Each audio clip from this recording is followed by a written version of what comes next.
morning. Welcome to CATEX-TV. My name is Frank Fortunato. This is a live broadcast from Princeton, New Jersey. Today is Wednesday, August 4th, 2010. It's 11:30 a.m. Eastern Daylight Time in the U.S., 4:30 p.m. in London. In Hamilton, it's 12:30, and in Mexico City, 10:30 a.m. If you need to reach us during the broadcast, you can phone in toll-free at 1-866-67-CATEX. Overseas, our AOL Instant Mail address is CATEX-TV. Today is President Obama's 49th birthday. He's celebrating it alone in Chicago. His wife and one of his daughters are in Spain.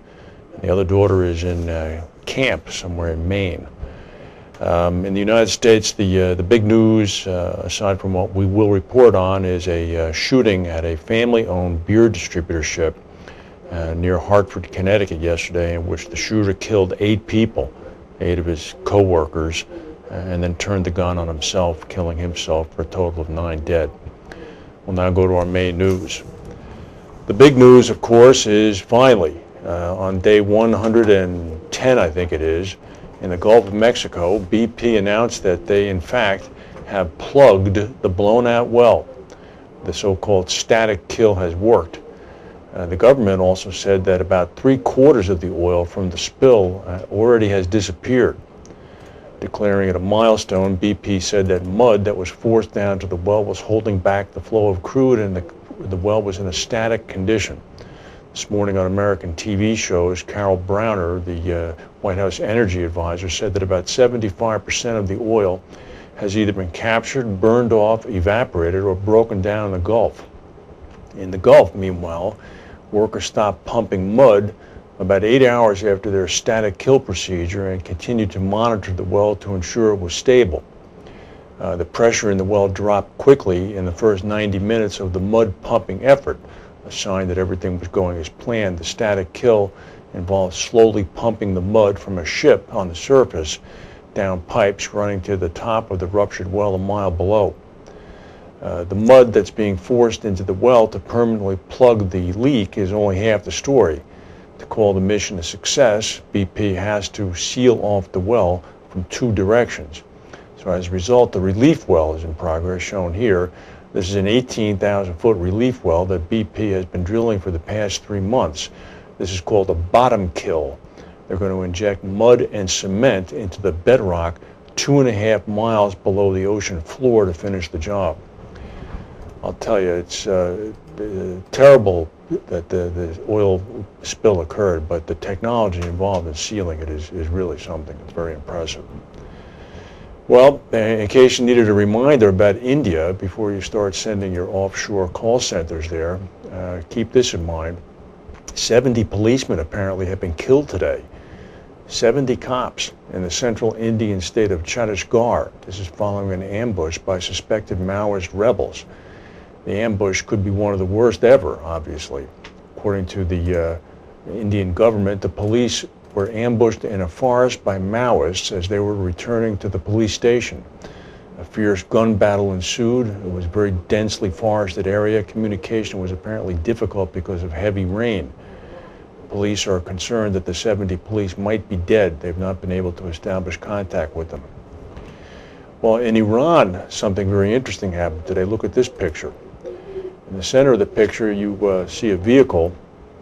In the car, facing over to your right, is Mahmoud Ahmadinejad, the Iranian president.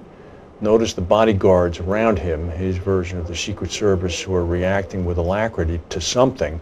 That something you can see off to the left in the background is smoke.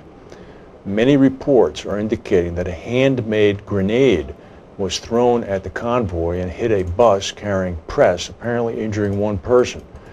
The president proceeded unimpeded to a speech which ended up being televised live, but a website, a conservative Iranian website called Khabar Online, IR, had a posting up in response to this picture saying that a grenade was detonated near the convoy as the president was on his way to address a crowd in the western Iranian town of Hamadan.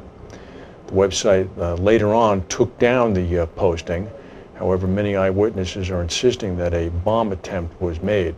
The Iranian official view is that it was nothing but a large firecracker. Well, in the UK, here's an interesting story. Residents near the country's main nuclear weapons factory were forced to evacuate last night after a fire broke out in one of the plant's buildings. What sparked the blaze at the atomic weapons establishment at Aldermaston, which maintains the warheads for the UK's tried nuclear deterrent, has not yet been determined. One staff member suffered minor injuries. Authorities said that the fire broke out in a, quote, non-nuclear explosives area of the base, had no radiological implications. The blast forced the evacuation of local residents as a precaution. The Ministry of Defense described the fire at the base, where Britain's nuclear warheads are designed, built, and maintained, as minor. Interestingly, in December, ministers sold off the government's last remaining one-third ownership of the base to a California engineering company. Well, we've been following this story. Here's, of course, the M-Star, the Sumitomo or the Mitsui-owned Japanese supertanker with the 2 million gallons of oil on it that was hit by something off the Straits of Hormuz last week. And many people theorized that it was a wave. Some people theorized it was an earthquake. Some people theorized it was an American submarine. Well, hold on now. Apparently, Al-Qaeda might have done it. The independent verification for this is not yet available, probably won't be, but there's a group calling itself the Abdullah Azam Brigades, posted a photo of the alleged suicide bomber on a website that they use. Analysts, however, say that the apparent Al-Qaeda affiliate has a track record of taking responsibility for attacks claimed by other organizations. So, probably given the dent and the size of the ship and the superstructure repair work, the cause of the accident itself might have some insurance implications. The stock market in New York is up about 32 points right now. We'll go to a word from our sponsors.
Design for peace.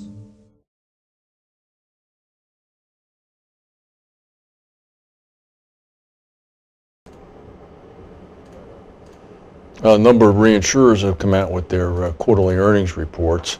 Axis came out with about a $200 million net, so they're very, very bullish, obviously. Altera